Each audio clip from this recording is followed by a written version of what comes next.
Good afternoon, friends. Welcome to the sixth BW Hotelier Breaking the Pandemic show.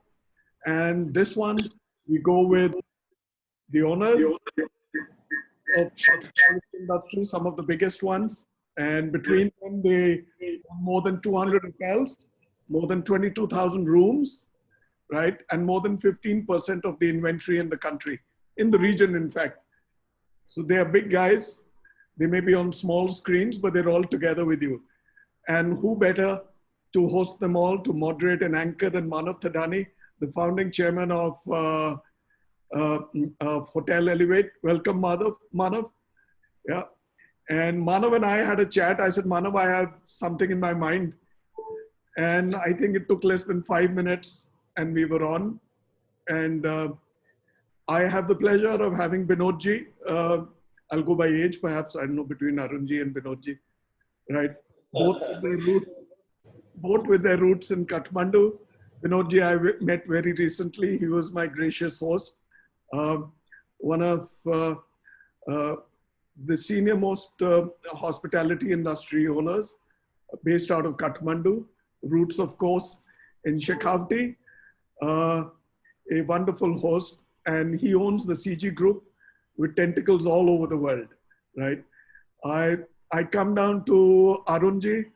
Who doesn't know Arun Saraf? Again, a very gracious host and a wonderful hotelier with Juniper Hotels, owns some of the finest properties. He was gracious enough to accept our invite.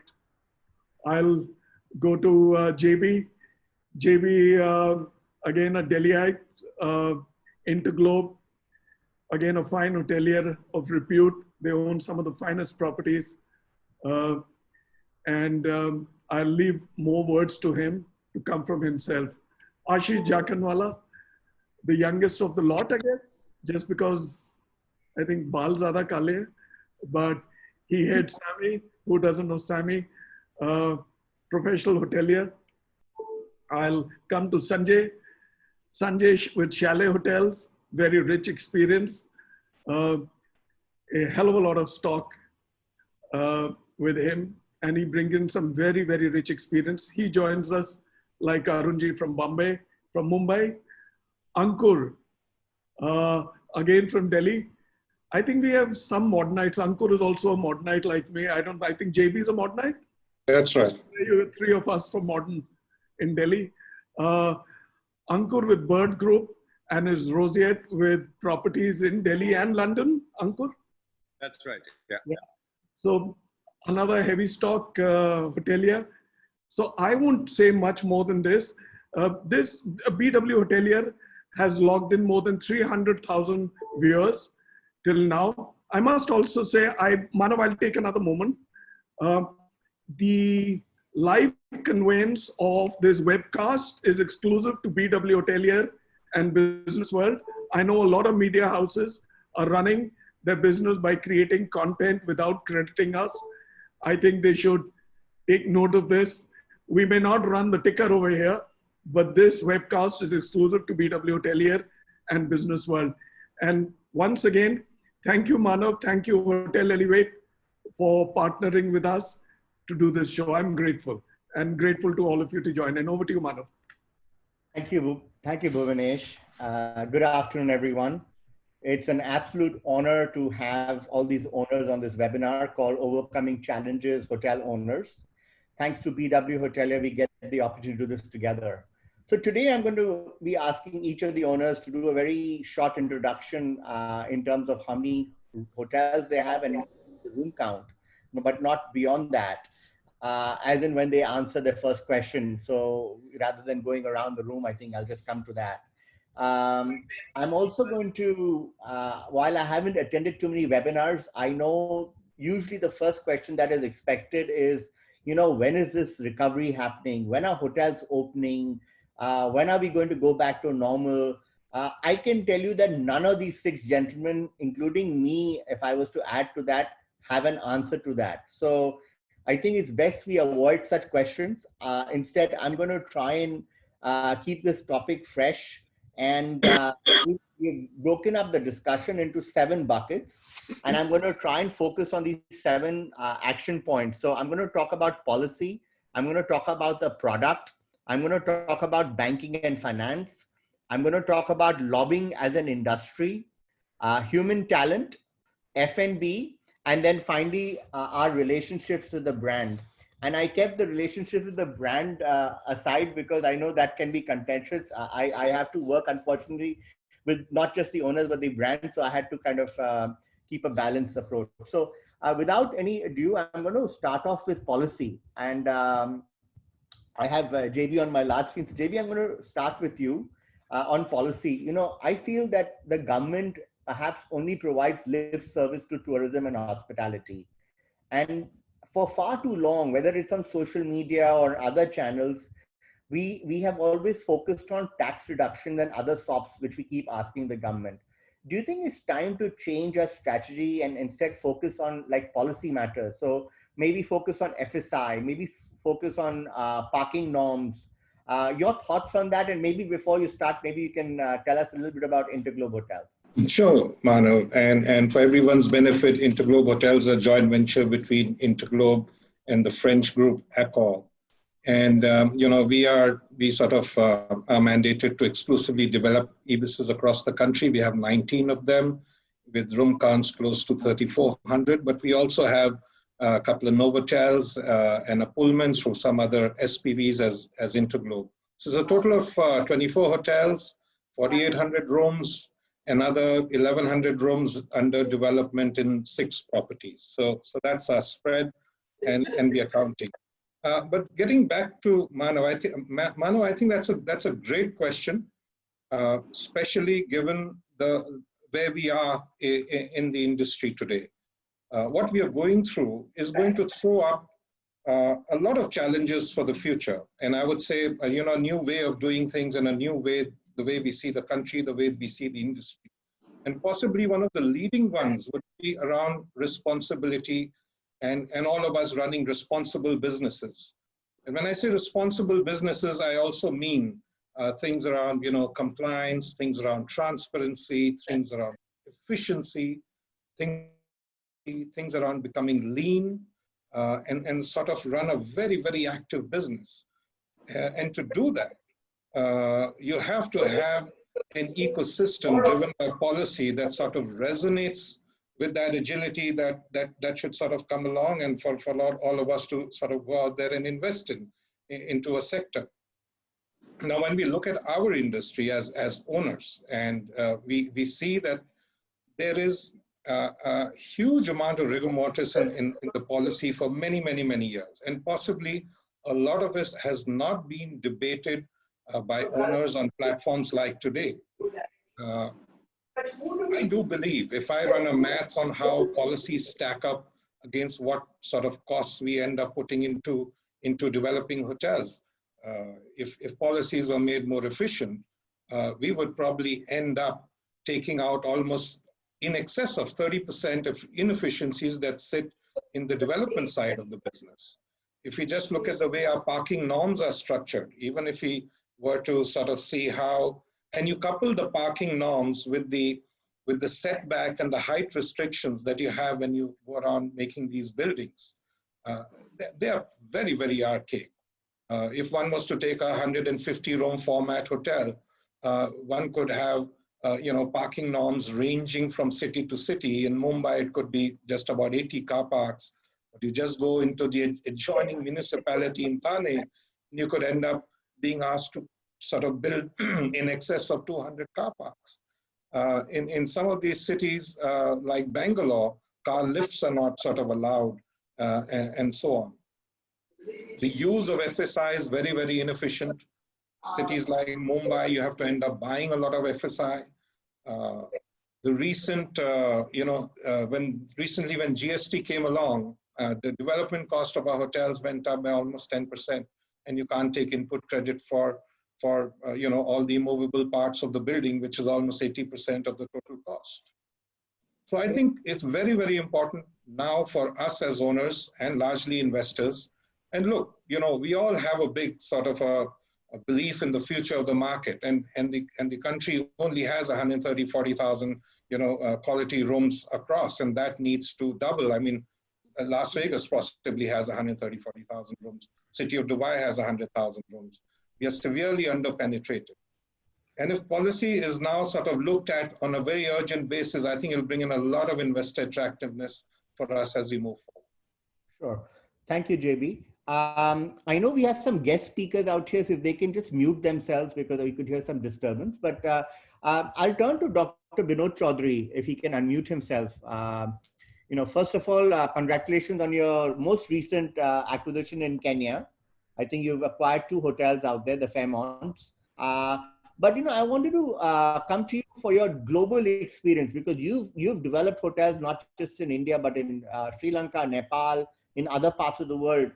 Anything that you can share with us in terms of how our norms, our policy matters could be improved? Thank you, Manav. Yes, our experience has been that out of the countries where we are present, let's say some are in Indian Ocean all the way going down to the US in the Radisson at the airport, JFK, and the new one which we acquired in Africa. Some governments we find are extremely proactive, very, very friendly to the hospitality industry. They love the hospitality industry. And some don't, sadly. Or rather, I must admit, since we are talking about the policy issues, including at a time when the whole industry is facing an unprecedented crisis, it is the partnership with the government and your financial institutions and stakeholders. That's what is the key. And I was very disappointed, despite the 4 days long, the relief packages announcement, and every day me and my colleagues were waiting that maybe the next day is for hospitality, and that didn't happen. And in some respects, I was not surprised. I've talked about it in industry forum, that somewhere in the minds of Indian policymakers and politicians, hotel industry is a rich man's industry. In any state in India where we go, people chase us to put up a YY plant, and nobody wants to talk to us about our hotel industry. Whereas probably the overall economic welfare benefit, both by way of taxes and employment and generation of economic activity, is no less than any FMCG industry, rather more. So that's the kind of a dilemma that I think we are facing in India, in our Indian business. But by the same token, if we look at, I can give you an example of our farm in Philippines, where already the government came forward to support. Of course, there is a health and wellness element, so that helped. But the kind of a response that the tourism sector, the hospitality sector received from day one was unprecedented, incomparable. So I think it's all about where you put the industry in terms of the bucket of from a planner and from a government's perspective. I was looking at some numbers to talk here, and I find that the overall tax incidence on hotels in India is 20%, whereas in Thailand, it's 8%. I mean, that speaks for the mindset itself. I think there is somewhere some serious introspection that needs to go amongst people like ourselves, and also the operators, and also the people who are connected with this industry, of where we have gone wrong in not being able to educate the policymakers, or probably convey the right kind of a message, give the right kind of develop an effective lobbying platform which is trusted, which is capable of introducing a change. I think some countries, my own country, Nepal, has not been able to do much, I must admit. Sri Lanka has done reasonably well. I think they came forward in terms of coming up with fiscal packages and stimulus to let the industry sustain for a period of 6 months to a year, and quite flexible despite those many of the sensitive issues when it came to furloughs and retrenchments or even layoffs. I think they have been fairly flexible, which is a good news. Whereas country like Maldives, they have chosen to keep the country shut down indefinitely. We really don't know when we are going to open. Now they're talking anywhere from September to December. So that's the end of the story, So I think it's very difficult to generalize. But I think I must say that at the cost of being unpopular once again, that India is not doing what they need to do, sadly. Okay. So I'll ask Sanjay or Ashish out here. So is there any real purpose in asking for reduction of GST, or it's, we know that the government doesn't have the funds. So is it not better to continue focusing on the policy, FSI, parking, and trying to get other things out of them, because this is a great opportunity right now to ask for that? Yes, Manav, I think you got it right. I think we need to focus on the larger and a longer term good for the industry. I think our problem lies on two fronts. Number one, hotel industry has always got clubbed and got lost in this whole tourism framework. And we typically become invisible within the tourism framework because there are lots of voices and lots of noise in that when that committee meets. So I think for us to push for something really material, we need to push first a single hospitality body in the country. We are very fragmented as an industry. We don't have a single hospitality body. There is a body which is an overarching umbrella body, which has all travel, trade, airlines, hotels, all a part of it. That does not give us the visibility that we need as an industry. The second thing, I think if I was to lobby for something first up, it would be to get a Minister of State for hotels. Within the tourism ministry, I think hospitality deserves, given the employment that we create, the contribution to the state exchequer, and the amount of foreign exchange that we bring in, I think we deserve an MOS in the sector. Coming down to the GST and the other matters like parking, I think these parking, FSI are all state subjects. So therefore, there have to be state bodies within the industry that need to address it with the states. These are not central subjects. And therefore, we'll have to really, really fight for it at the state level. We've had some success. Over the last 5 years, we've had 2 policy changes in the parking norms in Maharashtra, for example, both better for the industry. We've had FSI increase in Mumbai significantly over the last 5 years. And we've had some movement on ease of doing business, whether it's excise licenses, whether it's other licenses. There's a lot of automation and online that's happened for that. So to that extent, we've had some success. There's a lot to be done. Right now, my focus as a hotel company, the person who runs a hotel owning company, is to work with the state governments to get us relief on electricity costs, to get us relief on property tax, on excise duty, and finally on labor laws. And these all four are actually state subjects. So Sanjay, a good idea on the keeping a minister of state for hotels, but unfortunately, even a tourism minister perhaps doesn't have that much teeth as we would like them to have within the larger setup of things. So I'm not too sure how much power a minister of state for hotels would have, and who would want to take that. But I'm sure we'll find enough politicians who'll want something. If you don't ask, you don't get, Manav. So right. From that perspective. Ashish, anything you'd like to add on this subject? So Manav, as I see it, at this point of time, and I'm not talking pre-COVID and post-COVID, I think there are 3 sets of things we need to see. One is obviously demand. Before anything else is solvency, right? I think for a lot of hotel owners and investors, a bigger challenge is solvency. How do they steer through this crisis, remaining solvent, right?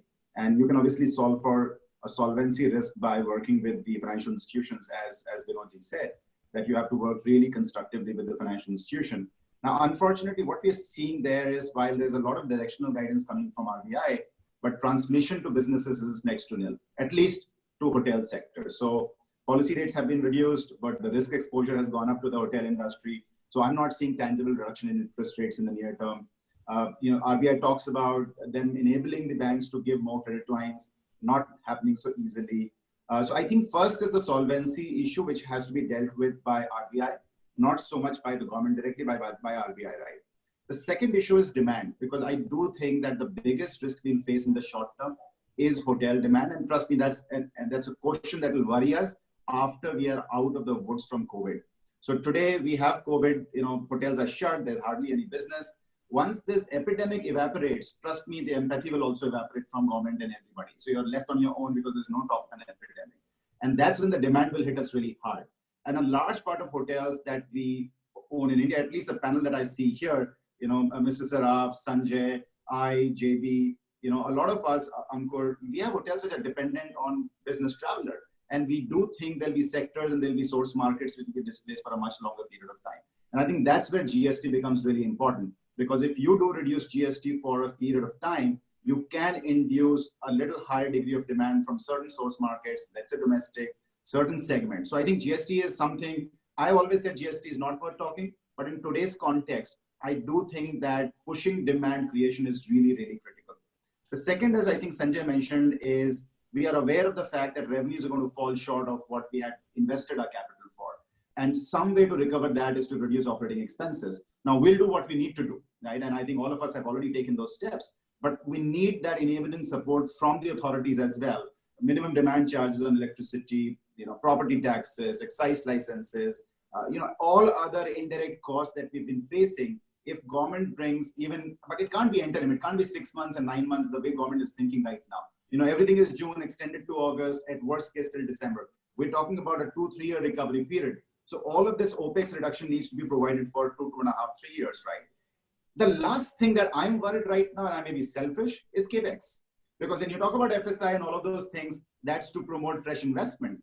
And I do think that that's least of my worry right now, whether we have concerns on the supply side. Of course, when you reduce, increase FSI, enable lower development costs, that will definitely induce more supply. But right now I'm worried about A, on the demand side, and B, I'm worried about what's my cost of running a business in India. And I think both of those, I don't see an intelligent discussion, let alone with the government. I don't even see an intelligent discussion between the hotel forums also, and that worries me, that I don't think we have a cohesive voice. I don't think we know what we want, by the way, right? So if you see what went from Faith to WTTC to FHRI to CII, it was a long list of needs that we had put in front of the government, which has very little to give. So I think my sense is we need to definitely focus on demand. GST will be a big push for demand, right? I think we need to focus on reducing operating expenses for a prolonged period of time. Let's not talk 6, 8, 9 months. I do think that solvency is something that while RBI is making a lot of noise about, we have not yet seen direct transmission happening to businesses. And on the supply side, I think we need to wait and watch, because we need to wait out for 2020 to end before one of us starts becoming brave to say, another $50 million for building a new hotel. Sure. So I get that. I think one of the suggestions that I've done in my previous thing is on you have an interest waiver under Section 80C, where you get a home loan waiver of $150,000 for every taxpayer. I've been recommending that we should be asking for a similar amount, which should not just be for hotels, but be spread over hotels, restaurants, and retail, because it becomes a larger block of requests that you're putting together, and the government might be open to doing something in that round, because the government still gets their GST revenue, which they really badly need, and also they're in some ways giving something to that honest taxpayer for doing something. So along the same lines, but I see where you're going with this. There used to be a section called 1023G, which was removed by the government. The 1023G, which was about 14, 15 years back, allowed borrowers in the infrastructure sector, which included hotels then, their interest income to be exempted from tax for the lender. So there used to be a section 1023G, I remember at least in 2004 or 5. Even at that point of time, we did not see direct transmission of that happening to the sector. So we should investigate 1023G, which was there in 2004, 5, 6, and then it was removed. Sure. Dr. Ankur and Dr. Arun Saraf out here, who are also on the panel, maybe you can talk a little bit about licensing norms. I know particularly Bombay, Arun, has the licensing norms are quite crazy. Is there something that we can expect the government might do to help us reduce not only our compliance cost, but to simplify lives for hoteliers?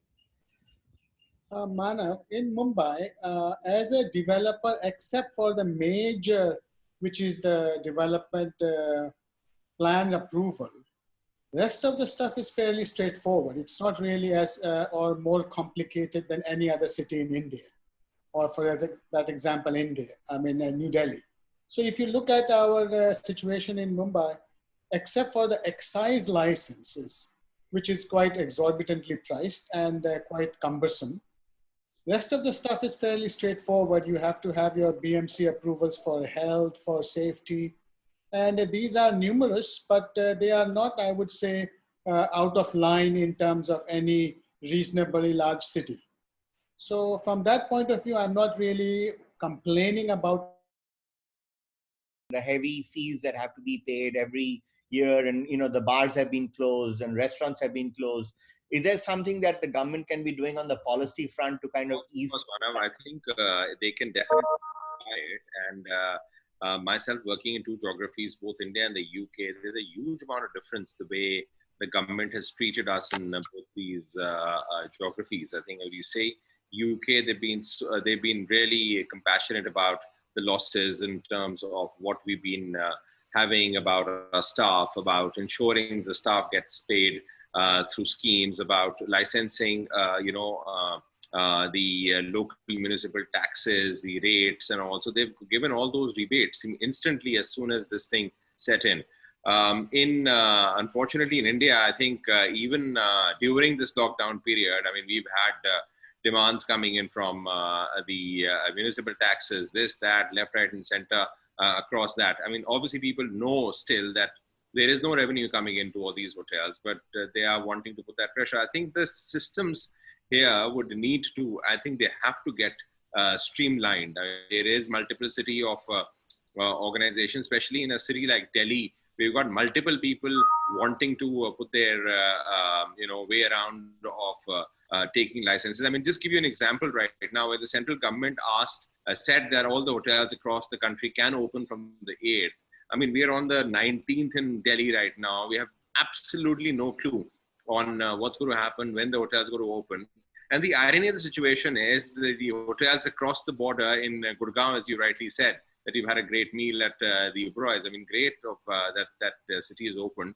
But that's what's happening right now, that we've got, wedding groups or whatever that size is, and other social functions moving all that business of across the border. So there has to be consistency across what the policies are. When you talk about a national capital region, hypothetically for that, but even for licenses, generally speaking, they can easily simplify it. There could be a single window clearance, or there could be a single window annual renewal fees or application as well, which will make it so simple for the government and so simple for the operator as well. Currently we've got every year 10s and 20s of licenses getting renewed, and most of them actually do overlap. So I think at least at this particular time, once we're coming out of the doldrums, or when we come out of the doldrums, I think it'll be a good sign if the government can actually look into this and optimize these processes, because some of them have been going on for the last 50 years as such. Sure. Mr. Saraf, I'm going to come back to you. I'm going to move to my next segment, which is to talk about a little bit about the product. And I'm a big fan of your hotels. I've done Hixa 10 times out there. So, do you think, at a hotel like the Grand Hyatt or the Andaz, where a large part of your demand comes from banquets, do you think, how is MICE going to change? And does that mean that you may have to alter the product? And if you had to build another hotel today, would you still build a big box hotel with a massive ballroom? Yes, I mean, we are, let's not forget, we are in a lifestyle, socializing, fashion business, if I may use the words. And similarly, this whole expectation and the clientele mood has changed. Secondly, the coronavirus has actually created this whole thing about, a negative impact on socializing. So if you look at events, if you look at food and beverage, if you look at, bar scene, all of them have actually got a kind of gone into a zone which is very, very suspicious. So the hotels will have to evolve to address these issues. If you look at in terms of your banqueting, in terms of food and beverage, I see that most of the large events would have to be curtailed down to less than 100 in number. So you had 1,000-person wedding, may end up being at max 100 to 200 people. And the clients would be very, very concerned about exposing their own friends and relatives to many more people and themselves also. And the hotels will have to kind of address this issue. And I would see that this social distancing and banquets and large events would be curtailed for at least a year, if not more. Solution comes for the virus. So this is a evolving thing, but for sure the product, the space of service, the buffet restaurants, the buffet service in a banquet event will have to be seriously curtailed. There's no question about it. The opportunity here this morning, which is something that we've all been trying to, as hoteliers, trying to get rid of. Sanjay, any thoughts on the product? Do you think the hotel product, I'm not talking about, have we learned something, what is taking place today, which will make us change the product in the future? Yes, I think that there's a lot to be picked up from what's happened over here. And it will sort of shape the future of hospitality, especially on the F&B side, extensively in the years to come. The only thing I'm hoping that, like always, the human and travelers' memory is short. And when we do find the vaccine and everything comes back to normal, so will banquets. But I think, Manav, it's been a few years now that some change has been happening on the F&B side. The days of a hotel, even a five-star luxury hotel with 500 rooms, having 5, 6, a dozen restaurants, I think are passé. If you look at Chalet's portfolio, the last 2 hotels that we built, and the one in Bangalore was built as long as 7 years back, we had one all-day dining and one specialty. And we did that with Sahar, which is a 585-room hotel. The 2 hotels that we're building right now, the Westin at Hyderabad and the Hyatt at Airoli in Navi Mumbai, again had one all-day dining and one restaurant, and smaller banquet halls. See, the banquet hall size will depend on the location that you're at. Do you have demand generators in that market for banquets? It is something that you have to really assess in the new environment. I think, again, coming back to your policy point, we failed as an industry to drive home the point of what should be the safe number of people for a wedding, for example. I mean, why did we accept 50 people to a wedding as the norm? We should have fought that. We've actually made a representation in the last week saying that you've got to correlate it to the square footage that you have. At the end of the day, the goal is to get social distancing in place. So you cannot restrict a wedding to 50 people if you've got a 12,000 square foot of banquet hall in front of you. You've got to correlate it to the square footage. So we've made a grid. We've shared it with the government through the Hotel Association of India. The FHRA has also done the same. I asked CI also to do the same, the hospitality committee of that. And hopefully we'll get some relief on that side. But yes, I think F&B will change. We tend to anyway dilute the same set of guests. Leaner businesses and agile businesses that can deliver, create that arbitrage between cost and revenue. So I think that's one. The other big trend is the demographics. We are sitting in India where, we have the largest millennial population in the world, and they are sort of mainstreaming, right? So we have to come up with products that sort of resonate with this new emerging traveler, younger, trendier, and so on. I think That's coming in. These people are mainstreaming. They are not just our consumers, but also now slowly becoming our employees, leaders, and so on. The other big trend is this whole digital piece. It's been going on for a while. There's been so much of development of peripheral technology, which is also sort of mainstream. And we are in an onset of a digital world.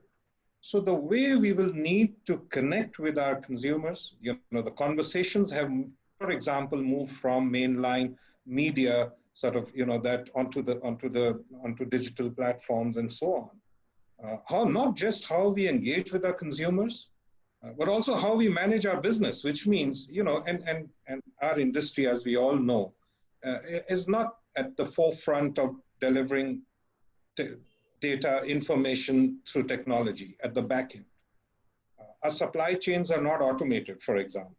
We consume so much as a hotel industry, but the way we just sort of go about our procurement, and trust me, there's a lot of money that sits out there that we can sort of, save for the industry. Our supply chains are not automated. Our back of the house is not automated. How we look at our costs, our everything at the back, we have no sort of credible, conversion of information from data to make ourselves more efficient. So whilst the front end of the business, as you say, the food business, as Sanjay said, has clearly moved out, and one has to be very careful how you sort of envisage it for within the buildings, how you repurpose existing hotels. I mean, we are fine, we are young, we are so careful on how we build our hotels in terms of spaces and so on. But, we've got all these hotels out there, they'll probably need to get repurposed. I mean, in our hotels, Mano, when we build, even ceiling heights get debated because it's going to reflect on energy costs as we sort of move forward. So it goes down to that kind of detail. And we are right now working on looking at a little bit of room expansion to do something. And, and that's just growing the room by less than 1 square meter. And this debate has been just going on for weeks and months now. How does that translate to us in everything, in operations and so on? So I think these big trends are something that we need to start building capability as an industry, and automation will be a very, very important part. But before I sign off, there's another one I want to just throw on the table. And that's, we have to use our assets for ancillary revenues. That piece has been going around, but we've not really got to it. The airline business, their share of ancillary revenues in the last 10 years has grown from 4% to almost 12%. It today does close to $100 billion. AirAsia gets 20 million visitors a month on their website. And you've got the Allegiant Airways, for example. I was reading up on them. They have put up a target of moving their ancillary revenues from $80 million a year to, over the next 5 years, to $130 million a year. And guess what? 65% of that revenue is actually going to come out by selling hotel rooms from our industry. So we need to look at all our buildings, opportunities, go out. Even today, most of the airline ancillary revenues comes from their core business, but they are now moving out into non-core, working with other suppliers, and they have caught on how they can use their platforms to drive other revenues which are other than the non-core revenues. So I think that's something that we all need to work on. Okay. I'm now going to move to the two doctors on the panel, Dr. Vinod Chaudhary and Dr. Ankur Bhatia. You both also have leisure hotels. So some of this doesn't apply. And Dr. Chaudhary, you have the Taj Safaris. So anything you believe that the product may need to change in some of these leisure locations? And Ankur, maybe you can talk about some of the leisure properties you have as well. Dr. Chaudhary? Yeah, Manav, I think I was waiting for that question.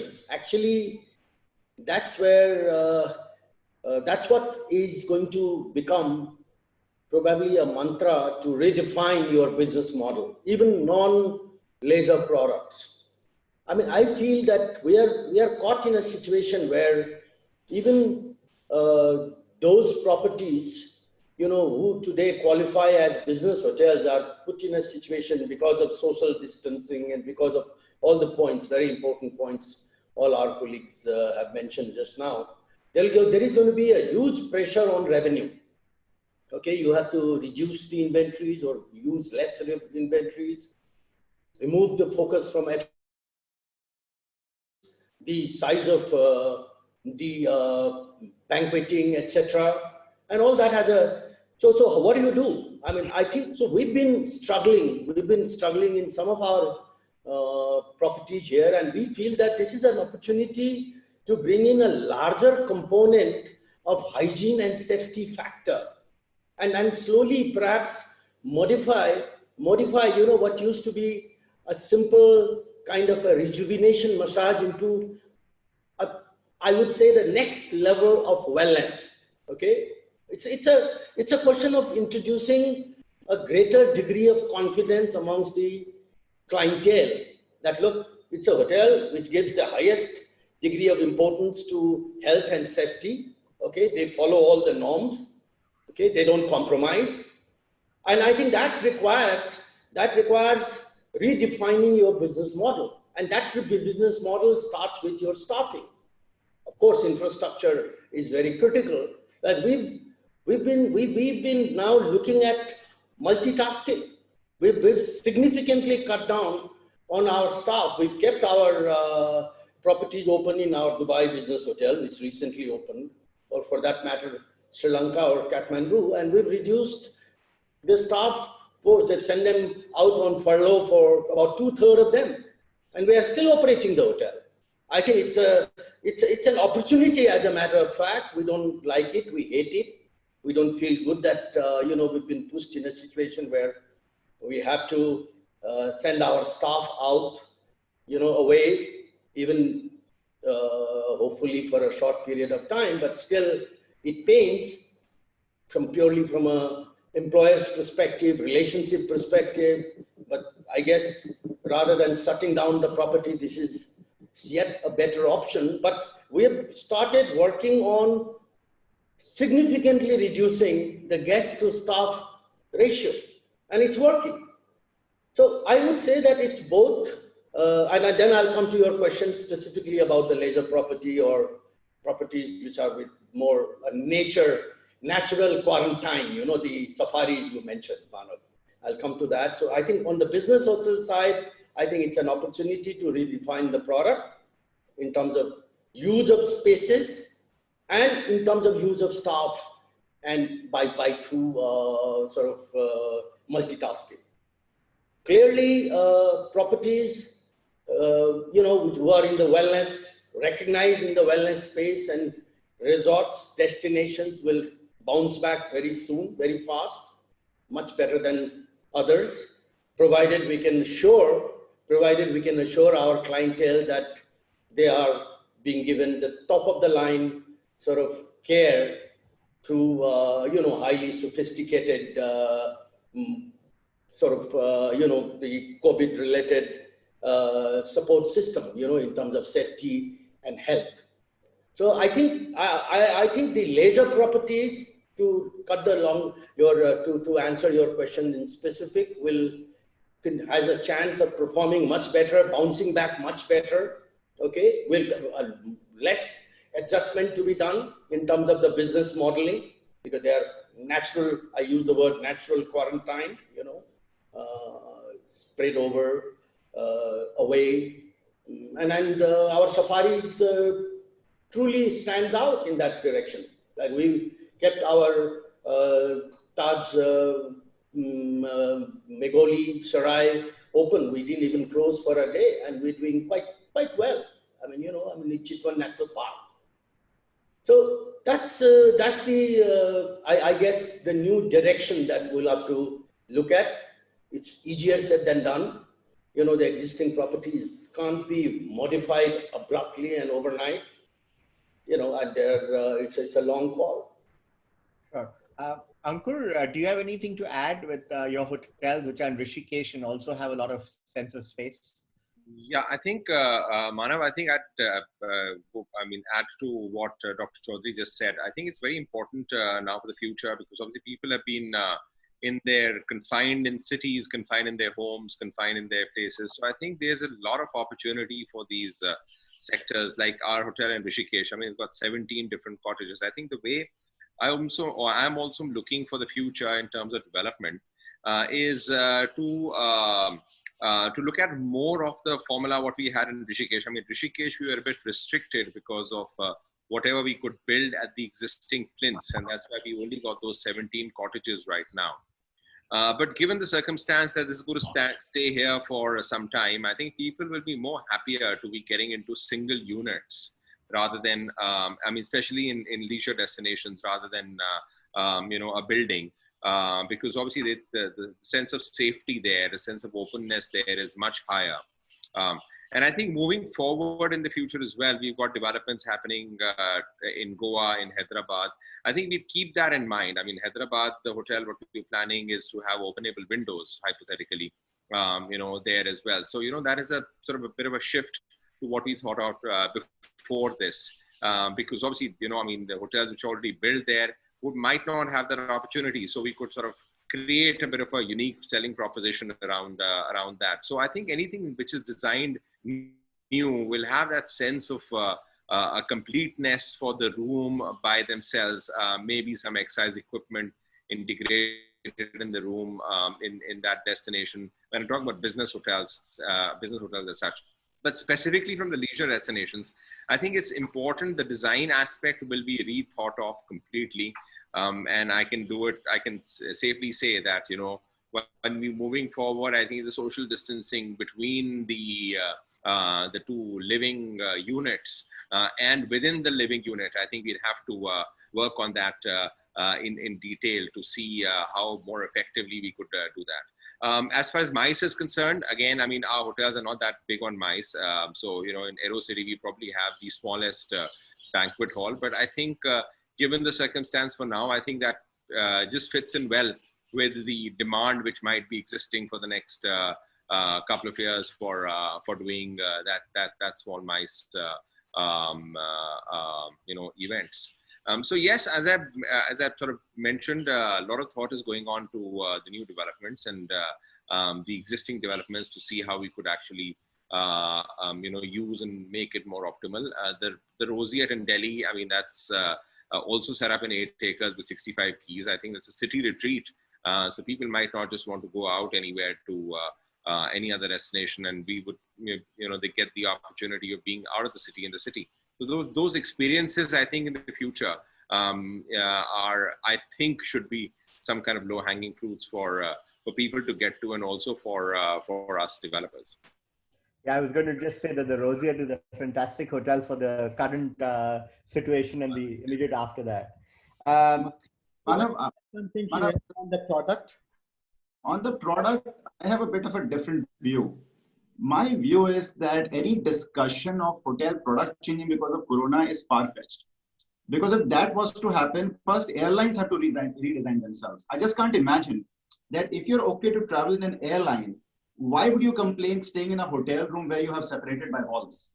So I think a discussion of hotel product changing because of Corona, I'm not able to get my head around it, honestly. Offices have to change, airlines have to change, malls have to change, and I'm not seeing them changing, by the way. I think the way we look at it, and by the way, we own hotels like Formula One, which is now Holiday Inn Express, where there's no restaurant. And one can say, oh, you were designed for future because you have no F&Bs, there's no banqueting. I still have a problem in Holiday Inn Express today, as much as I have in a Sheraton. The fundamental root cause is not the product. The fundamental root cause is hotel industry in India is based on very high fixed cost. And therefore, when something like this happens, and you have seen a significant portion of your revenue receipt, you're left very exposed with a very high fixed cost structure. Now, today, this is Corona, and therefore we're talking about product. Tomorrow, it could be something else where the revenue recedes to the same extent. What will we do then? So I think we need to address the root cause, and which is the industry has a very high fixed cost, which means the day our revenues fell by 90%, we realized that most of our expenses in that hotel were actually fixed in nature. And that's why we've been burning and getting into a solvency risk. I don't think product alone is the discussion point for long term. I don't think hotel products need to change. Because if hotel product needs to change, I need to really ask JB here, is Indigo going to retrofit its aircraft and make sure instead of X number of people, there are only going to be 20% people flying in aircraft? So I think product, nothing will change. My own view in future, not a single change needs to be made to hotel product because of Corona or because of social distancing. We have all social distancing. We put 2 different people across the walls, right? Our restaurants, GFA was very, very generous. I think what we need to change is a fixed cost structure. Because if you just change the product and continue to with the same fixed cost structure, next time Corona won't happen, something else will happen, and you'll still be in the same problem. So Ashish, since you're already at it, my next, I'm going to move to the banking sector. No, Mr. Saraf has something to say. I would like to add, Manav, here. This is a very interesting conversation about product. We have 2 components of the product. One component is the physical product, and second is the service product. If I look at the physical product, the trend, the room, and the whole space was designed, it was led earlier by Oberoi's concepts in India, and then the luxury concept that evolved into our space from overseas. If you look at it, our hotels now have to evolve, use this as an opportunity to evolve how to become more efficient with our physical product in terms of sizing of the public spaces, in terms of sizing of the back of the house, in terms of sizing of even the room. And how our customer will interface with us meaning our employees. I think the interface itself has to become a bit more in terms of physical contact or interaction would have to be reduced. For example, take an example of a restaurant.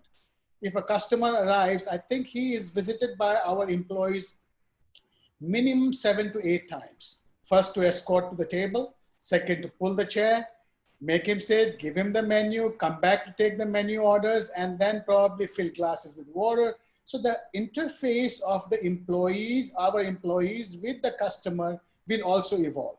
So you have both the evolutions are going to be, and this is an opportunity for us as hoteliers, as owners, and as operators to examine what the customer requires, and are we actually focusing on that and cutting the fat out, which is more of a legacy of the past rather than what the customer presently requires. So this is an opportunity for us to re-examine our product offering and see how to become more efficient.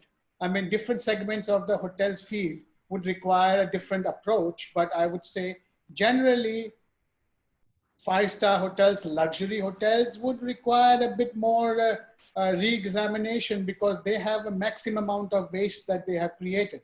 And we in our own space realize, as Ashish was just mentioning, the amount of fixed cost that is there, which is probably actually not required by our customers.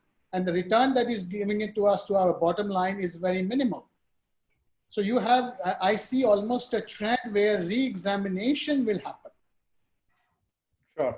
So I know we're going to be running short of time soon. So moving ahead, I'm going to talk about banking and finance. And since Ashish had already brought it up, Ashish, do you want to, interest rates have been reduced, at least by RBI. You have a moratorium which has now been extended to, I think, 6 months. What else do you want from the government? No, first of all, this is not given by the government. So government, I want to take credit for everything, but this is given by RBI. And this is not given to the hotel sector. This has been given to the banking sector. I have been saying it from the day one of the crisis that for this current crisis, the issue is as much as with banks as with the borrowers, because it is not a problem created by the borrower. It's a problem created by the environment.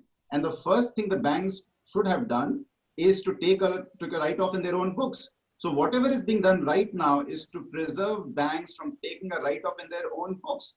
Current situation is helping the P&L of the banks, not the P&L of the hotel companies, because it's a moratorium, it's not a waiver, which means every single month my P&L continues to carry that interest cost, which means losses are increasing. For the banks, all that is doing is every quarter their loan book is growing because my interest is now accumulated for a quarter or 2 quarters.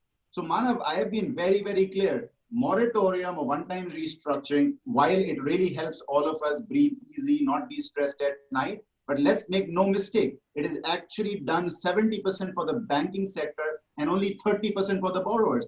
The most elegant thing for a borrower right now, and all of us collectively we do, is to go to the banks and say, no shame, the whole sector is a non-performing asset. Take a 40% write-off in our books and then we'll talk to you. But right now, every single borrower in this sector is working hard to make sure the banks don't take $1 of write-off.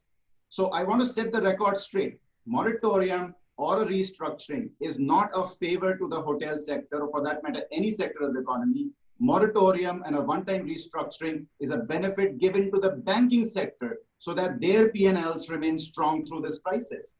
Second, I think moratorium is good because what it allows you to do is think in a little more. I've been telling people that never think about business when you're hungry and when you're sleepy. I also tell people don't think about business when you're in a lockdown. So what this does is that it allows you to go back to a desk and think in a sane manner what to do about your business in the future. So to that extent, the moratorium is really important because it doesn't put a pressure on you for the next month, but it is not the solution. The solution will come from trying to restructure the loan. Now people have only one definition of restructuring, which is declare an NPA, take a write-off. No, restructuring means where the current borrower and the current lender are trying to find an elegant solution which works in the long term. And sometimes it does not require any provisioning losses. So I think the first step was moratorium. It was absolutely required to ensure there is short-term solvency. There will be more things which we expect to come, which will provide a longer-term solution between the lending and the borrowing institutions. So I think from an RBI perspective, so far, so good. I think I thank them for the fact they brought moratorium fairly early on, the fact they've extended up till end of August. I think there's a lot of confusion today about moratorium. Globally, the definition of moratorium means the interest gets added to the principal outstanding, whereas in India, the definition of moratorium is the interest needs to be paid immediately after the period of the moratorium. Wouldn't work, right? So I think there's a lot of policy clarity we can do well with, but I think it was a fantastic first step. We're waiting for the second step right now, but I will, at the cost of repeating myself, state moratorium or one-time restructuring is not a favor for the hotel sector. We alone should not be asking for it. If you see IBA, which is Indian Banking Association, every single bank CEO, right from HDFC to Axis Bank, has appealed to RBI to allow one-time restructuring. So it's a much larger problem for the entire banking sector, not just for us as individual borrowers. Right. Anyone else would like to add, or before I move on to my next bucket? Manav, let me step in, if I may, and I'll try and sort of supplement to what Ashish mentioned. I completely agree, and perhaps I bring here a very balanced perspective because we also happen to be the largest banker here, and we are. Sometimes I wear the banker's hat and sometimes the borrower's hat. Are you wearing a banker's hat right now and talking? I'll wear a very balanced hat, and what is fair to both. So I think I completely agree that moratorium is just a way of shifting the liability, doesn't solve the problem, but it is required from a cash flow perspective. That neither helps the bank, if you ask me, because banks are not interested. We don't want to just go on building profits if we can't recover at the end of the day. So this is where I think the stimulus has to come in, the refinancing has to come in from the government as well as multilateral agencies. If not, that's not possible, maybe from the central bank. And there are examples. There are examples of how UK or even a smaller country relatively, Indonesia has done, fantastic work. They've stepped in, they've brought down the cost of funding to 2-3%. I think that's what the industry needs. And also there has to be a restructuring of the business plan and projections jointly between the bank and the hotels. It's not enough. It will be not in the interest of the bank to have a NPA.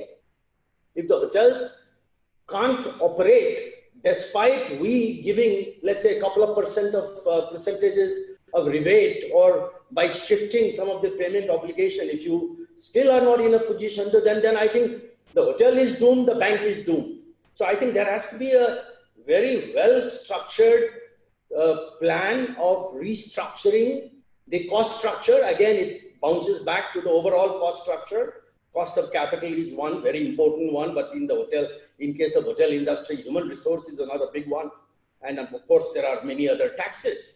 I think one has to also focus in making sure small things add up, maybe negotiate with the different credit card systems, talk with the insurance bodies, because they're everybody's skin is involved in the business. I think that has to be the mindset, that if the industry collapses, if one of my client or one of my project which I've funded collapses, I collapse.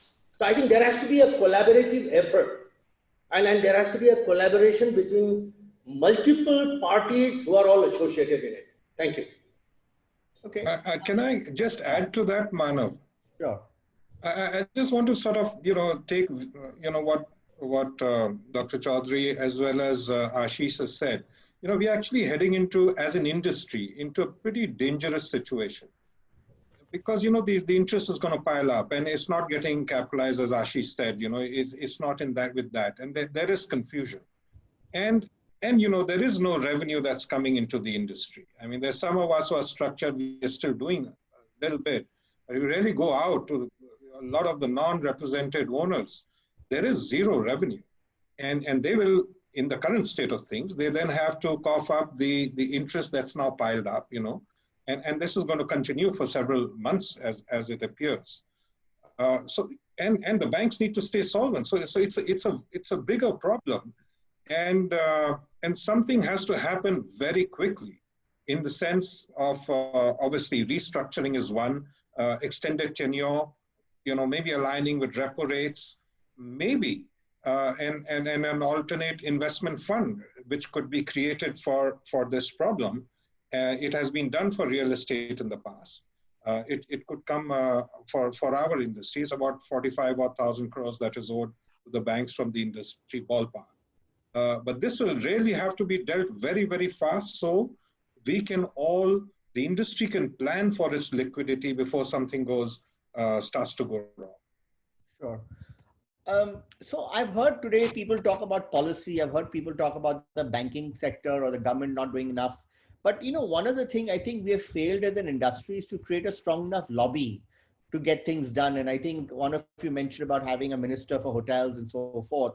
Why are we failing, and why do we have, WTTC, FHRAI, HAI, FAITH? I mean, I can go on and on, but yet we don't seem to get anything done. And also, when media usually takes sound bites, it's always the brand heads that are obviously, and because they're brand heads, they're put forward, but none of them raise these issues because they're really they're really a service provider and they're providing management. But it's you all who are the owners.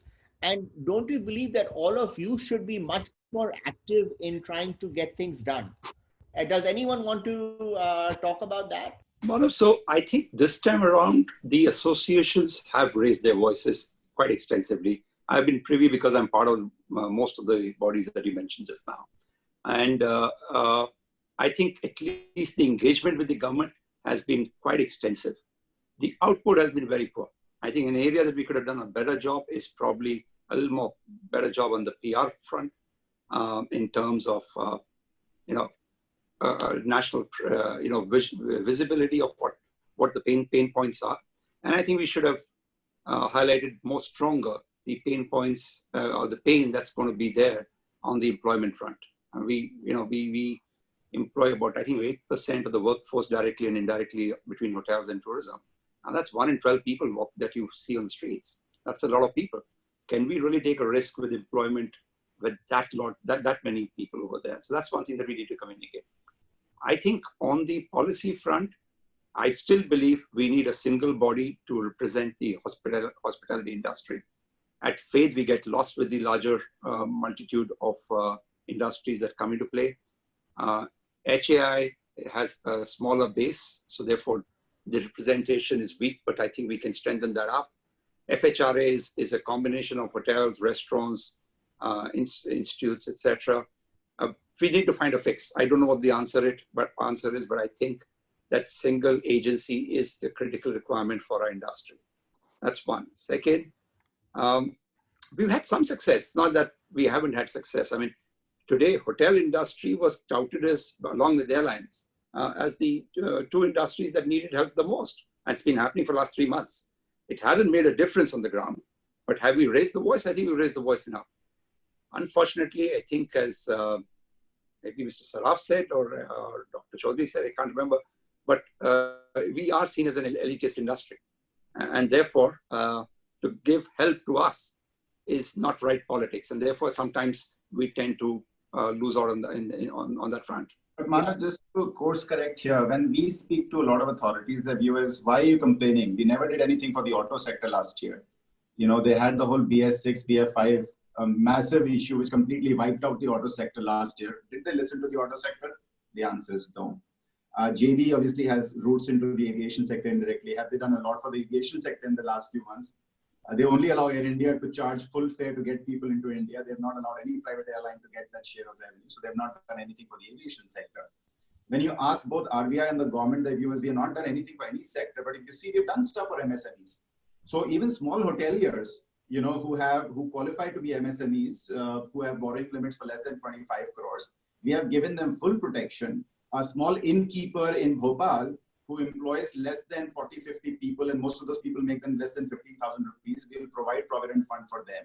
So the moment you speak to people within the establishment, the viewers, we haven't taken an approach to support any specific sector, but if you see a lot of things we've done on MSMEs, you know, it covers everybody, including hotel sector. We have not excluded hotel sector from there. So I think we should also calibrate our expectation when we look at other sectors, especially like auto and airlines, which have been equally, if not worse hit with what we're going through right now. And I think when you talk to the government, you know, that this intercom has only one-way communication. You can only hear them, they can't hear you.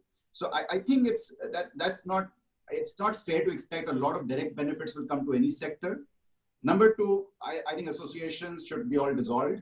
I think they're archaic. They don't even know what they're asking for. They started shouting about moratorium before they knew the moratorium is going to be the problem, not the solution. They never spoke about one-time restructuring. Why is it so? I don't know. This industry has always been about wine and cheese, and associations are great places to have wine and cheese parties. So my own personal view is that most of them should be completely dissolved. Now, how do you recreate another association will again be the same ineffective process. But it's honestly 95% time wasted when you go to any association. So I guess you're not on any one of them. No, I think Ashish is being a little harsh on that one. We've got some great people on the association bodies, and I think we should give them the due. They've worked very hard during the last 3 months. No, they work hard, but Mr. Saraf is smiling because whether it's Mr. Saraf or JB or Mr. Chaudhary, they all will do what they have to do through back channels, right? You know, they don't need to necessarily blast an article in ET which nobody reads except for ourselves. So Sanjay, I'm not saying people are not great. People have made all, see, as a CEO, I ask people sometimes, have you worked hard or have you produced results? Because if you've just worked hard, you're of no good use to me. So my view is, have we worked hard as industry people? We have worked really hard. All of us, you and I included, right? Have we all failed? Absolutely, yes. You know, we've not produced anything. So I'm just saying. You know, on the same time, sorry, Ashish. So you know, at the same time, you're saying that you can't expect anything more from the government, right? Because you won't get industry-specific benefits. So I think everyone's tried hard. I think there's some very capable people there. I think you need a unified voice, but we need an association. We cannot, you know, work this out without a good, solid association back in the industry. Yeah, I think we're waiting for an ASCOM for hotels, but we have not seen one. That's exactly what I'm suggesting here. Since we said we'll change associations, let's move on to the next subject, which is human talent, which is a very serious issue and in many cases a sad issue today, because one outcome I think which is going to happen is that there's going to be reduction of manpower potentially across the board. So what is the solution? Is it that we may need to get into tempting, of positions? I mean, are job losses imminent? And is this something which is going to be temporary, or is this something that's going to be permanent? I mean, so anyone who wants to take that question. Mr. Saraf? So you're muted, sir. Yeah. I have, you see, this is a slightly, I mean, we need to look at it differently. We are going to become more efficient. That's the point. Point is not job loss or job gain. It's redeployment of human resources to a place where it is required. So if we are doing something which we were doing inefficiently in the past, and we can do it more efficiently with lesser manpower, that is efficiency.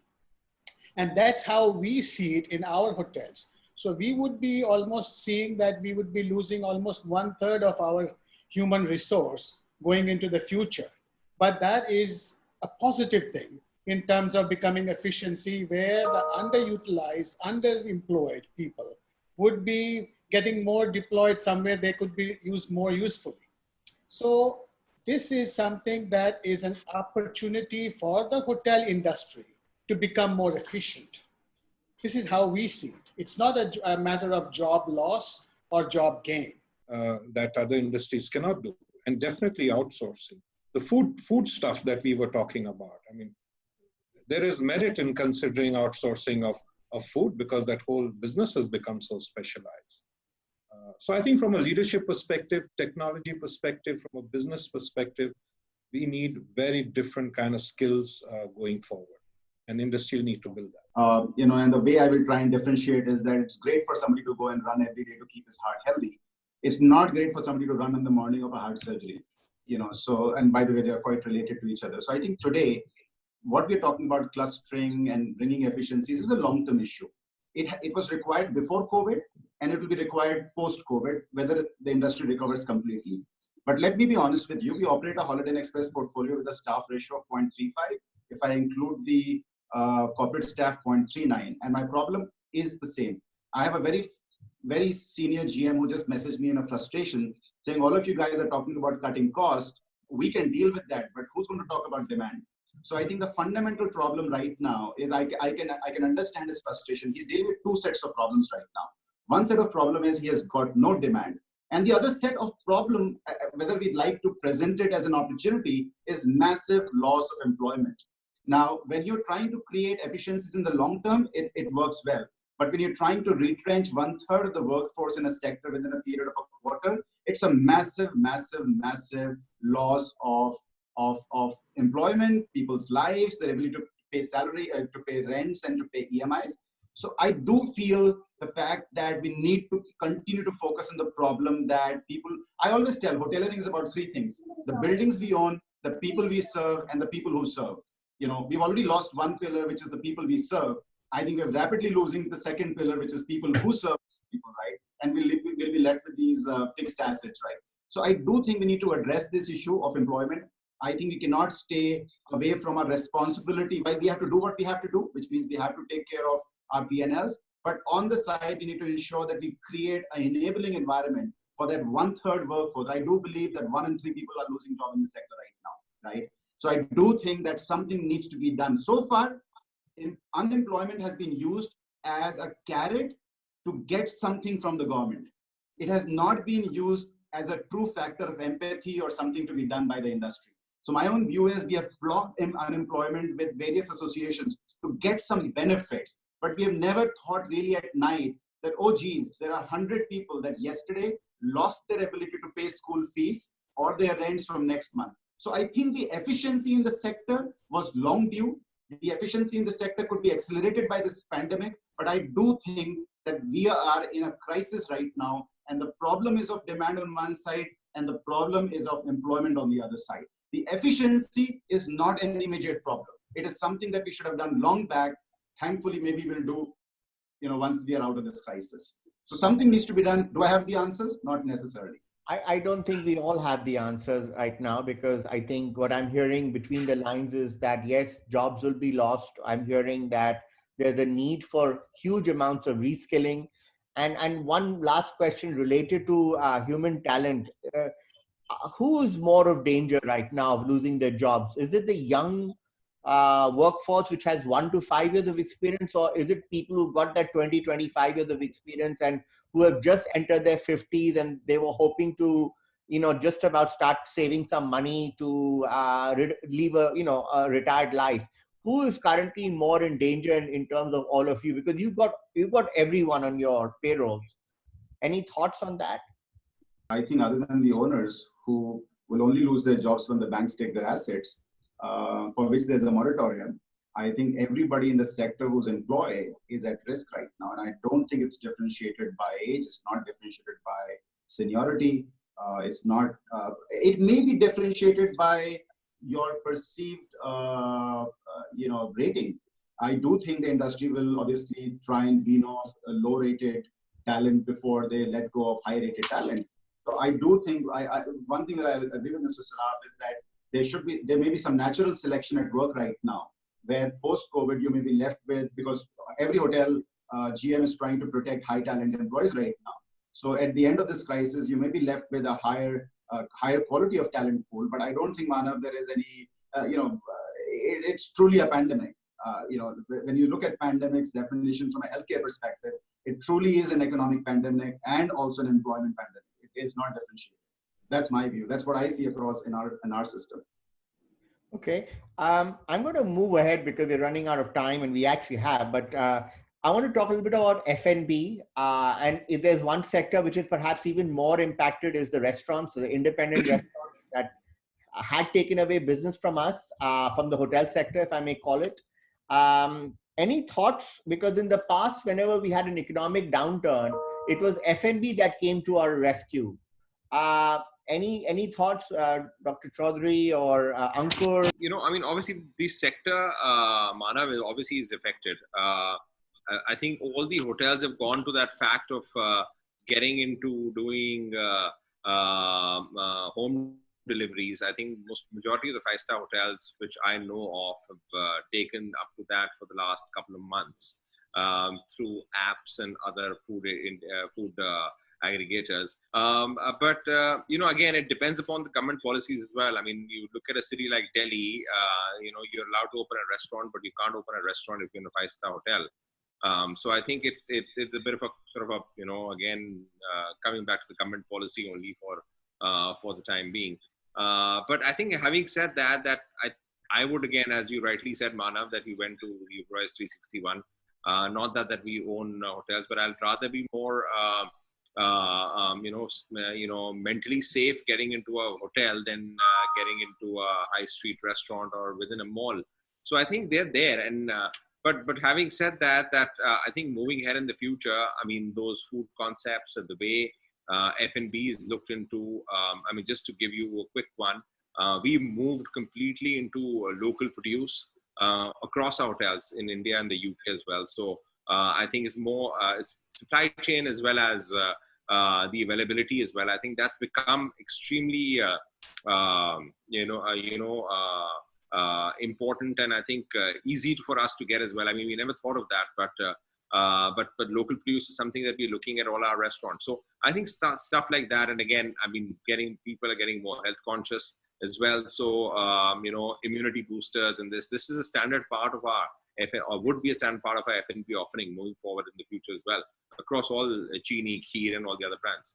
But how about that big fat Indian wedding? That's not coming back anytime soon, and that is a significant portion of revenue for some of the panelists on this show, whether it's Sanjay or Arun, Mr. Saraf, or even Mr. Chaudhary, who's got hotels which are big box hotels. How do you recover from that? Thankfully, I didn't have that. Our banquet halls have been extremely small. So Manav, yes, that was a big segment for our Mumbai hotels, the JW Marriott Sahar and the Renaissance in Powai. And as you know, in Mumbai, the hotels haven't been open out beyond the people who are either transit passengers or the people who were stuck from before. But in Bangalore and Hyderabad, in the month of June, we have six weddings. Size is 50 people, but there are 6 weddings. So there is pent-up demand that's coming into play over here. And I think as the government eases the norms for a number of people, we will see incremental business coming in.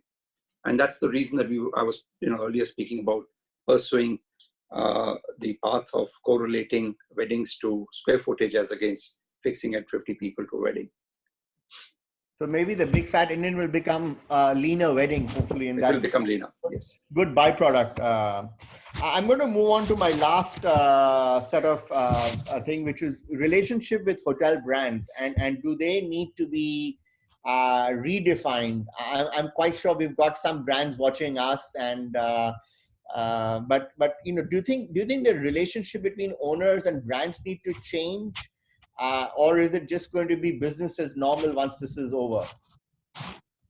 Let me step in there, Mana. Now you wear 2 hats. Are you've worn your banking hat, you're non-hotel. Are you going to be wearing your brand hat now?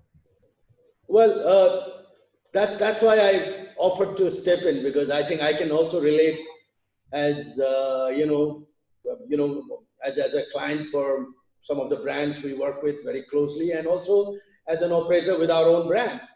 I think the relationships will have to be redefined.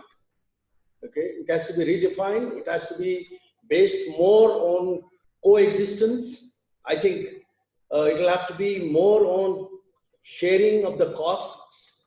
Costs will have to be met, for both sides. But upside will have to come. It can't be that one side is able to ring fence one's overheads, including the corporates, and the other side continues to pay. That won't work. Are you saying I think they've got an advantage here, sir? Advantage in terms of what? Renegotiating the contracts. No, you're saying the contracts are one-sided. Are you actually admitting that the brands have it one-sided right now, vis-a-vis the owner? Well, I wouldn't say one-sided, but I think the brands definitely, certainly, they are better off. I mean, in case in a situation where the project enters into a serious cash crunch, they are better protected, no question about it. And also that's also something which cannot be generalized, depends on the power of the brand, power of the operating company. I mean, there are some who can't afford to dictate, they won't get paid, and some, they will get away with whatever, irrespective of the situation they are facing. So what I'm saying, there has to be a much greater alignment, okay, in terms of P&L, whether it is EBITDA linked, whether it is post recovery of the costs, fixed costs, for both operators also have fixed costs.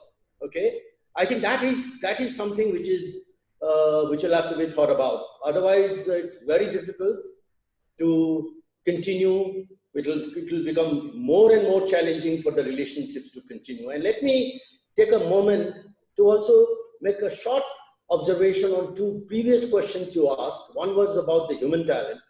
I think we have to look at the timing issue.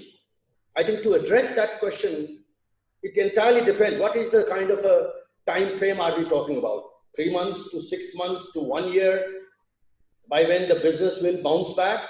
Okay, I think there are different views across the industry, and also more importantly in different countries, in different destinations. I think it's a time for managing the relationship. It's sending out people on probably a long deserved holiday, shared costs, don't lose them. I think that's what we would do, because I think there is a huge investment that has gone in on the human talent, and I think there will be opportunities. If they are part of it, this is an industry which you can't do without people. Probably you'll have to create new, we were talking about the F&B side, we have, but that's not going to be true for everyone. But in some properties where there are specialty restaurants, there is a buzz about the F&B, they will carry on with the F&B outlets. In fact, they will do extremely well in terms of home deliveries or even catering to smaller parties at home. And that's what we are beginning to do in some of our properties. I didn't realize that the quantum of that business is huge, and it can be built upon. So I think human talent is purely a matter of the time frame we are talking about, how long, and I won't be that pessimistic. I think come what it may, 6 months down the line, when we have a similar conversation, perhaps we'll be talking a different language. I hope you'll be there for Hixa, sir. In 6 months, we're going to have Hixa. I'm going to call you back. We can have the same panel, actually. It'll be interesting to go back and see if some of our predictions come true. I want to come back on that brand issue, and there's still work in place, right? Let's give them the credit as well. This has come as a surprise. In February, none of us would have imagined where we are. A lot has changed in the last 3 months. And I think the brands are also working towards figuring out what they can do. So is there something that you guys are already saying, Sanjay, Ashish, Mr. Saraf, that you think the brands are doing which would be helpful, and to give credit to them, in fact? No, I agree. I think there's a lot that they're doing. They're working hand in hand. Look, there will be some serious discussions and negotiations that will happen for sure. But the underlying principle has to be that of partnership. And figuring a way out of this crisis together. We've had when you work with big brands, you have some advantages that come with that, their distribution capability, etc. But another advantage that came out of this COVID was the early warning system that came out of from them. So for example, the brands that we work with were able to sound us off as early as January. We had put a hiring freeze in January in our hotels. So, and then what comes along with them is the globally best practices on hygiene and safety. Like Ashish mentioned sometime earlier, hotels is not the bottleneck in their travel cycle right now. It is the flights that are the largest bottleneck from a health and safety perspective. The guests are isolated within their rooms on their own, and that's the industry specifics. I think there will be some hard negotiations. Fixed costs will have to be brought down. There are certain costs that some of the large brands have, whether they are on infrastructure that they set up on IT, or the global or the national sales organizations that they set up. On all these fronts, there are costs that are built in. They've trimmed some of those costs. We'd like to see them being passed on to the owning companies. So I see opportunities there. And I think for some time we see the revenue-based fee hopefully will be waived off and connected directly with just incentive fee. So Ankur, you're an independent, you're your own operator. I guess, do you see that as an advantage today, or that you can, call the shots yourself? When this whole thing started, I'll give you a quick example. When this whole thing started, and of course the AeroCity Hotel started quarantining incoming passengers. I think the first week, again, I thought that I had a disadvantage because of the likes of the Marriott got more traction than we did because of being a brand. But and now I think once we got ourselves back into the quarantining space as well, I don't think that we have a disadvantage around that at all. I'll be very frank with you. I think why we would, I think I'm freer to do what my own stuff is now, even with the communication which is going out of Care by Rosier. I'm in by liberty to actually see what exactly I can do with the best practices across our own internal networks of independent hoteliers across the globe through YPO and other channels, of what other people are doing across the board, and bring that across our own hotels. So I don't see, I don't think that I would have wanted to be tied up with a brand right now to see this is what we can communicate, this is what not we can communicate right now. This is what our branding is for being safe. I think I'm in an advantageous position. I personally feel so of doing that with the best practices and the communication and the videos and everything else around that. So I think we've crossed that, Manav, already. I think we've taken that decision in any case that we're building Rosier Hotels and Resorts ourselves. It's a long-term fetch process, but yeah, we are on that now. So work from home has become kind of permanent, right? For some companies, at least. There's certainly like people like TCS, Mondelez, Barclays, they're showing a huge reduction, and they're also reducing office space. Is this going to be the end of what we call the easy RFP business that the brands would go out and get? Or do you think RFP business will come back maybe a year, 2 years from now? Again, anyone on the panel, if they like to take things first, before I answer the question that you have placed out. On the brands, I think brands do bring an immense value. Most of our hotels are operated by Hyatt. And we have had, in this kind of unexperienced situation, brands did bring a lot of support and lot of guidance on how to manage this situation. And they continue to engage to help us come out of this better and be better prepared with their global experiences and others. So as an independent hotelier, I would have been at a much more disadvantage having a brand. Now, in terms of negotiating, if our interests are aligned, if your agreements are aligned where the revenue share or the fees are on the revenue basis, then you are fairly protected as a hotel owner developer. So, the situation for me has been that brand do bring in a lot of value, especially in times of crisis and change, which they bring in a lot of perspective. They do slow you down in terms of acting, but that is a relationship that you would have to engage in and be able to take them along if you are feeling that they are slow. And my experience has been that Hyatt has been extremely proactive, and in terms of they were the first one even to cut down manning in their own, cut down costs for themselves in their corporate office, and they supported us to become more efficient. So this is something has been a good experience. Now, in terms of going forward, are we intending to renegotiate our contracts? I don't see that in near future. I mean, there's no need as long as our costs are aligned. Do you see shorter tenures for contracts? I keep thinking back, when I started in the industry 25 years ago, the contracts that I would have signed then had no mention of OTAs and so forth. And today technology, OTAs, and all these things are very much out there. And these contracts are typically 20 to 30 years. Do you see short-term contracts becoming more popular with both owners and brands? Anyone? Yeah. Can I jump in here, Manav?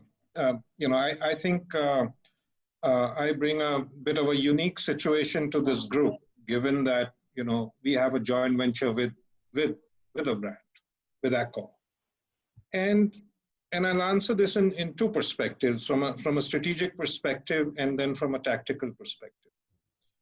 And what we have found at Interglobe is to partner with a brand like Accor and work together in sort of almost, I think Dr. Chaudhary said, coexist together. We have co-created everything over here, and we found that to be just so powerful for each other that we believe that we have almost perfected this whole investment and an operating model to sort of work and sort of feed off each other in terms of product development, in terms of costs, in terms of manpower and everything. So I think possibly the underlying lesson for people is how much can you invest with the brand. They do bring in, as Mr. Sraf said, a lot of experience, a lot of knowledge. It's very apparent when you go to a branded hotel and you go general. The SOPs that exist, and like Sanjay said, early warnings, it was just so fast that the SOPs got put into place by Accor for us that it was almost a breeze, if I was to say that. So I think there is enormous power with these brands. Yes, sometimes they can slow down, but that's the nature of it, right? They're just so large. But if we engage and if we sort of co-create, we have found that working with, let's say, our brand Accor, the agility has been very profound, because I think over the years we've just engaged so deeply with each other that we understand each other so well that there's that massive element of co-creating and trust and everything. So if one could inculcate that in your relationships, I think that's very, very powerful. Okay. So I think people should look at that. I think from a tactical perspective, brands can be very agile. They do understand it. Yes, they could, struggle a little bit in driving, other brand changes and things like that. But if one was to sort of engage with them deeply, you should be able to get a lot of success out of it. Okay. I have one or two last questions. And let's just talk about some, is this, since you're all owners, is this the time to consolidate, or would some of you think of investing in other hotels? Anyone here would like to invest in hotels? We're looking at opportunities, Manav. Again, it depends upon the pricing. It depends upon, there are fabulous deals available here in the UK. So we're looking at opportunities. It all depends upon the deal and the ROIs. Okay. I guess silence is that you're consolidating unless someone else. We are open, Manav. We are looking around. Okay. I don't think the answer is black and white. Try and understand, all of us have real serious capital invested in the sector right now. And protecting the value in that capital is a more exciting path for us than necessarily scouting for problems. And let me also tell you that if somebody thinks the opportunities are going to come tomorrow, no. there's going to be a systematic issue in this sector which will leave opportunities open for the next several years, right? So I always advise people that when you're in a storm, worry about the hole in your hull rather than going out in the seas and looking for more ships, right? So I think once the storm has passed, you've fixed your hole, there will be some sailboats waiting for rescue. But I think this buy versus sell, owner operator, I just think some of these discussions are great for coffee table, but Name one book or movie you saw during the lockdown. Ashish, we'll start with you. So Manav, I have very little patience to either watch a 3-hour movie or read a whole book. So I will confess the fact that I survive on documentaries. What did you cook? I know you like cooking. So did you cook anything for the family? Well, that's no longer a hobby. That's a necessity. But I do think I tell people I tell my wife that if I didn't have a business to worry about, this is how retirement would be. So it's a precursor to a retirement, but unfortunately, there's always a business that keeps you quite worried through the day. I think, listen, it's been a wake-up call, Manav. When you have capital invested, the first note I sent to my board, and it said that we never saw it coming, and to that extent, we failed. And I think that we need to take responsibility for the fact that a complete failure was never a part of the business plan. None of us ever wrote a business plan where we said the revenues will be 0 for 6 months. And if there's any lesson for us for future is rather than learning a recipe, which you can always learn when the times are better, I need to figure out that can I re-engineer a business for 0 revenues to reoccur yet again. What happens once repeats itself, right? So I think we need to all go back and think seriously about, as I repeated, high fixed cost, inability to hold with 0 revenues for even 2, 3, 4 months. We were always on the edge in terms of financial returns as a sector. We've now been pushed into the abyss. So I think there's time for serious introspection. Your next HICSA should have a completely different set of panel discussions than you've had in the last 10, 12 years. As far as books, movies, I don't remember, honestly. Ankur, anything that you're muted, but anything that you read or did?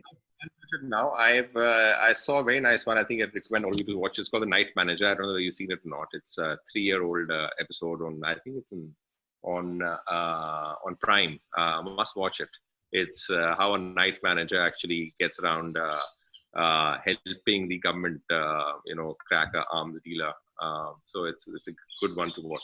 Well, Manav, it's been a blur this last 3 months. I think this whole work from home has merged work and home inseparably. It's, everything is happening on a multitask format.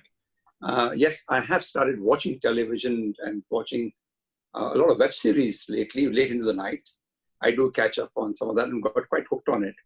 I think it also offers a little bit of an escape from a long day of stressful work. Finally, I think Ashish has got it spot on. I think as far as investment is concerned, I didn't want to come in. I think we do want the dust to settle before we start thinking of that. And you need to take care of your current crisis and make sure that you consolidate quickly enough and normalize as soon as possible. Thank you. Mr. Saraf? Well, if you ask me, did I watch movies? I'm not a movie guy, actually. I'm more of a reading, and especially more on, if you have heard of this gentleman, Mr. Dr. Yuval Harari, I've been watching him on YouTube. There's a lot of stuff out there, and it is basically trying to put things in perspective. Otherwise, I mean, I am at home and my office is in the same building, so I'm very easy going up and down. The commute is via an elevator. And being with my family, with my parents, more time with parents and family, it has been actually a blessing. Oh, a lot, Manav. we just love watching movies and reading. Strongly recommend Mad Men. It's a period drama series around the advertising business in the US. I think it's 6 or 7 seasons. It's brilliant. And the other one I would recommend is The Last Kingdom. For those who like historical stuff, it's based on the Saxons, Vikings. It's beautifully produced. And I actually pulled out a very old book and read it again. It was tough to go through it after so many years. but it's a book. I do not know if you all have read this or heard of it. It's called The Hero of a Thousand Faces, Joseph Campbell's. It's a brilliant book. It's a lot of philosophy and that kind of stuff. This time gave me that time to sort of, go through it piece by piece, aram say, so it was nice. Well, thank you, all of you. I hope the next time I get to moderate is at my own conference, HICSA. We are going to do it in November, and if we miss November, we'll do it in February, but we're definitely doing it. A lot of people, including some people on this panel, have said that we must do the live event. Webinars are good. Bhuvanesh, thank you for keeping all the webinars going, and at least I've enjoyed this, and I hope the panelists out here have enjoyed it as well. Thank you so much, everyone. Thank you. Thank you. Thank you all for being there. We've enjoyed having you all here. And thank you, Manav, for anchoring this. It's been a good show. Sorry for this blip in between. Sure. So, Thank you so much. thank you.